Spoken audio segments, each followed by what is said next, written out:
Shalom shalom, amahoro y'Imana bane namwe mwese nk'uko mubireba. Nari nafashe urugendo ngiye gusura wa mubyeyi urwaye wa Habumugisha Timote ufite ikibyimba ku bwonko. Murabibona aho ni mu majyepfo. Nari nagiye gusura uyu muryango aho ni Nyabarongo. Nari ndi gutemberamo gakeya.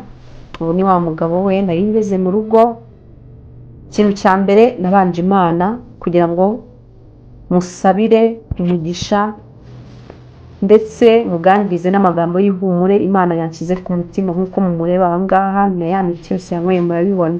Reka tumuganirize ijambo ry'Imana gatoya. Handitse ngo kugira neza, kugira ubuntu, ntukabyibagirwe kukwita mu bisaba icyo aribyo binezeza Imana. Hari ibyiringiro by'uko uyu mubyeyi azakira, kandi duhora dusenga dusaba Imana ngo izabikore, kandi azahaguruka ayikorere abe umuhamya. Reka tumuganirize atubwire uko yiyumva ndetse n'icyo asaba abanyarwanda. Mbere na mbere banje gushimira Imana yandenze mu myaka 10 igiye kunsura ndwaye, nkaba nkihumeka umwuka w'abazima. Imana ndayishimiye ni ukuri ihabwe icyubahiro. Amen.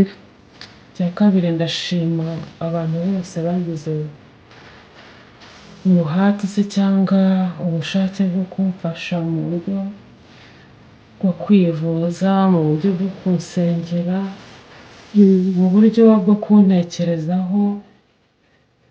Bose abafashe ku butunzi bwabo bakampa n'abatarambona bakanyohereza undi mu kwivuza, ndabashimiye.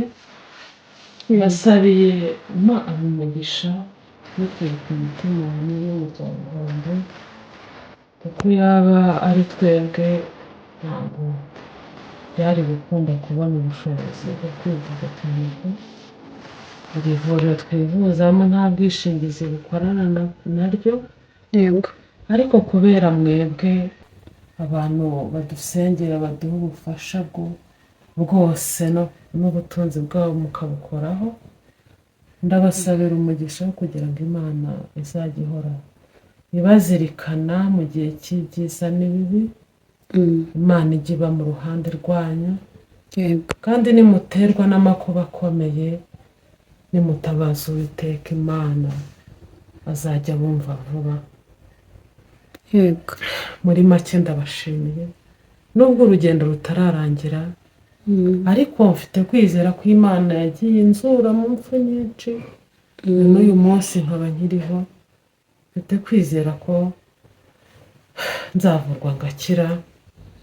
Imana ibahe umugisha. Amen. Ese nk'umugabo we nta kintu wabwira abantu cyangwa se wasaba abantu mu gihe wenda hari imiti itaraboneka cyangwa hari ibyo ubona bitaraboneka, kugira ngo abantu bahuze amaboko ndetse n'imbaraga n'Imana yahaye umutima mwiza wo gufasha barambura amaboko, kuko ijambo ry'Imana riravuga ngo uwarambuye azarambukirwa, kandi ngo umunyamubuntu azavomerwa, uvomerera abandi nawe azavomerwa.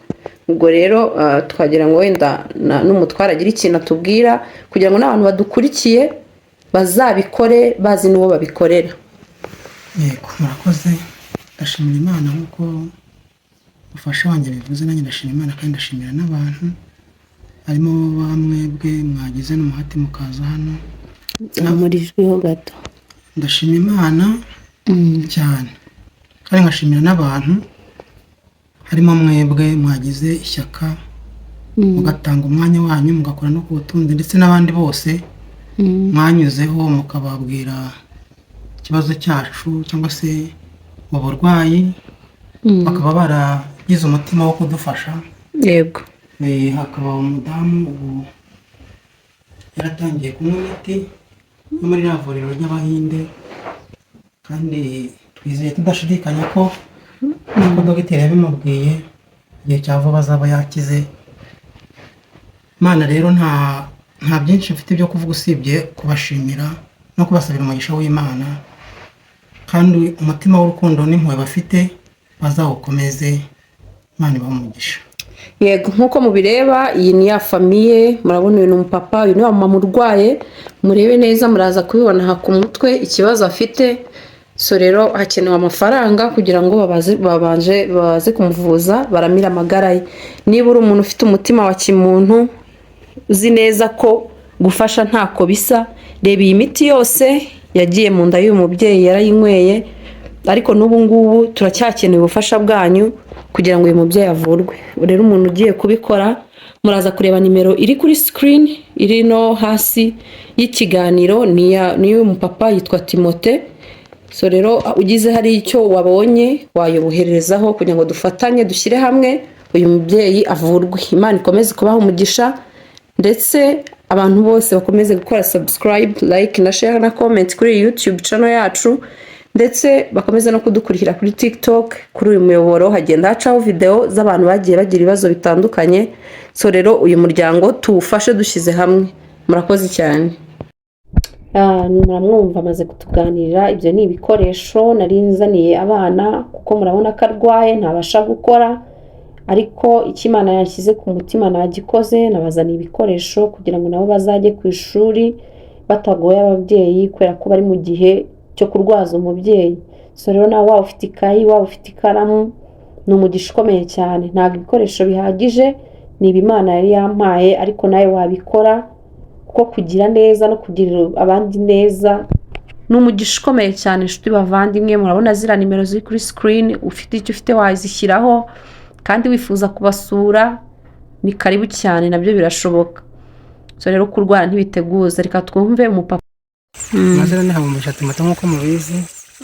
Ndashimira rero uyu muryango wagira neza wigendere w'igikorwa cy'urukundo bakomeje kudukorera, hamwe n'abandi bari kumwe bose mu buryo bwo gufasha uyu mudamu wanjye umaze igihe kinini arwaye, igihe cy'imyaka kigeze ku 10, urwaye ikibyimba cyo ku bwonko. Ndashimira rero, kandi ni ukuri ndabona bigenda biza, ndabona umurimo muri gukora ari ingirakamaro.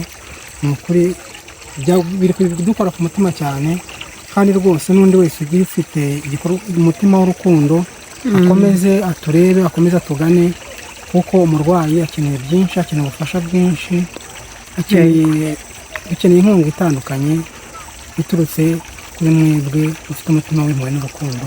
Imana ibahe umugisha. Yego, abantu turabyizeye ko bazabikora. Murabyumva ko uyu ni umugabo wa wa mubyeyi. So rero nawe ufite icyo Imana yagushyize ku mutima, ntugende udatanze. Nta nkunga iba ntoya, waba ufite 100, waba ufite 500, bizagirira umumaro uyu muryango. Murakoze cyane bakunzi bagira neza wigendere, mukomeze mukore subscribe kandi mudukurikirane muri byose. Iyi miti ni myinshi yagiye mu nda y'uyu mubyeyi, ariko turizera ko uko tuzafatanya bizakunda, hamwe n'amagambo y'ihumure dukomeza kumushyira mu biganza by'Uwiteka, tuzi ko hari icyo Imana izakora kandi akaba umuhamya wayo. Uzabaha agacuma kamwe k'amazi, kuko muri abakristo ndababwira ukuri yuko atazabura ingororano ye. Amen. Nshuti bavandimwe, mureke dukomeze guhuza amaboko kuri iyi nimero iri kuri screen. Nawe wabikora, Imana ikakomeza kumuha umugisha. Shalom shalom, amahoro y'Imana akomeze kubana namwe mwese. Mutibagiwe gukora subscribe. Ciao.